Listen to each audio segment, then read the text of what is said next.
আজকে আমি তোমাদের সাথে শেয়ার করবো একটা ছোট্ট রেসিপি।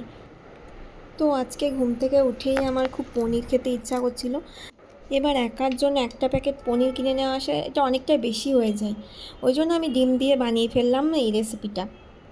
Let's go. ফার্স্টে ডিম গুলে একটা পাত্রের মধ্যে রেখে সেটাকে বয়েল হতে দিয়েছিলাম।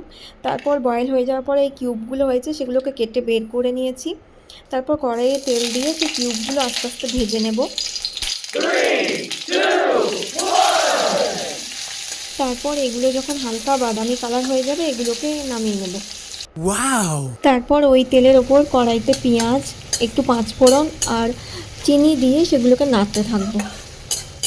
তারপর এর মধ্যে দেবো লঙ্কা এবং কেটে রাখা টমেটোগুলো, এবং আমি আগে থেকেই আলুগুলো ভাতের সাথে সিদ্ধ করে রেখেছিলাম, সেই আলুগুলো এর মধ্যে দিয়ে দিয়েছি।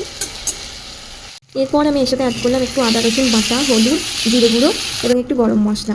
এরপর লবণটাও দিয়ে দেবো স্বাদ মতো। তারপর একটু ভাজা ভাজা হয়ে গেলে এটাতে জল দিয়ে সিদ্ধ হতে দেবো।